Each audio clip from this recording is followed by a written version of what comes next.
ఇక కేటీఆర్ సార్ కు మళ్ళీ ఒక షాక్ పడ్డదయ్యా. అగో ఏమయ్యా షాక్ తగిలిందనంటే ఏమో గాని ఈ బీఆర్ఎస్ వర్కింగ్ ప్రెసిడెంట్ సార్ పరిస్థితి అయితే మంచిగా లేనట్టే కనబడుతున్నది. కాలం కలిసి ఒత్తలేనట్టే అనిపిస్తున్నది.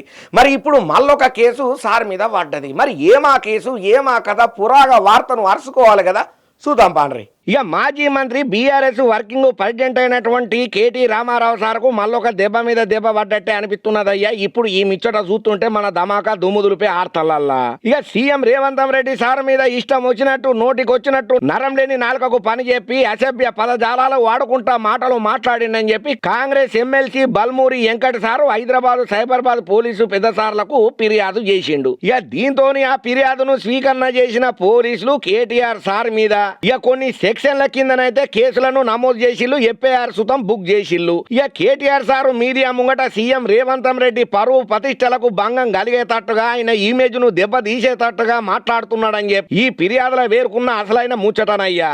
తెలంగాణ శాంతి భద్రతలను అస్థిరపరిచేటట్టు ఆయన వ్యవహారం ఉన్నది. వెంటనే బీఆర్ఎస్ వర్కింగ్ ప్రెసిడెంట్ మీద తగు చర్యలు తీసుకోవాలని చెప్పి Balmuri Venkata sir Hyderabad cyber crime police పెద్ద సార్లకు లిఖిత పూర్వకంగా ఫిర్యాదును అందజేసిండయ్యా. ఇక దీంతో కేటీ రామారావు సార్ మీద సిసిఎస్ పోలీసులు అయితే కేసును నమోదు చేసి నోటీసులను అయితే ఇచ్చేటందుకు రంగం రెడీ అయ్యింది. ఏమోనుల్లా వాళ్ళ మీద వీళ్ళు కేసులు, వీళ్ళ మీద వాళ్ళు కేసులు. వాళ్ళు తప్పులు చేసిల్లని వీళ్ళు మైకుల ముందర మాట్లాడు, వీళ్ళు తప్పులు చేసిల్లని వాళ్ళు మైకుల ముందర మాట్లాడే సరిపోతున్నది. కానీ పబ్లిక్ ఫాయిదా అయ్యే పథకాలన్నా ఒక్కటన్నా అమలు చేస్తున్నారా, లేకపోతే పబ్లిక్ ఫాయిదా అయ్యే ముచ్చట్లు ఏమైనా చెప్తున్నారా అని చెప్పి డైలమాల పడుతున్నారయ్యా. ఈ ముచ్చటేరికైనా ప్రతి ఒక్క కామను పబ్లిక్. ఏదేమైనా రాజకీయాలంటేనే అట్లా ఉంటాయి.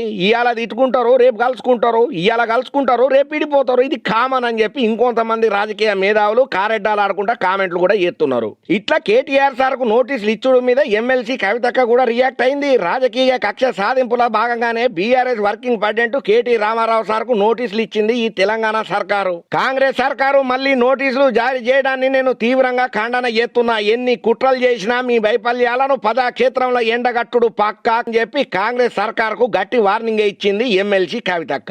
ఇక ఈ ముచ్చట ఇట్లుంటే ఆల్రెడీ ఈ రేసు కేసులలో కేటీఆర్ సార్ విచారణ ఎదుర్కొంటున్న సంగతి మన ధమాకా దుమ్ముదులిపై ఆర్తలలో చెప్పుకున్నాం కదా. మే 26వ తారీఖున విచారణకు హాజరు కావాలని చెప్పి గతంలో నోటీసులు ఇయ్యగా విదేశీ పర్యటన కారణంగా తిరిగి వచ్చిన తర్వాత విచారణకు హాజరు అయితే పక్కా అని చెప్పి కేటీ రామారావు సార్ చెప్పుకుంటూ వచ్చిండు కదా. ఇక పతుతమైన విదేశీ పర్యటన పురాగా చేసుకుని వచ్చిన ముచ్చట్లలో మళ్ళొక పారి ఏసీబీ నోటీసులు జారీ చేసిందయ్యా.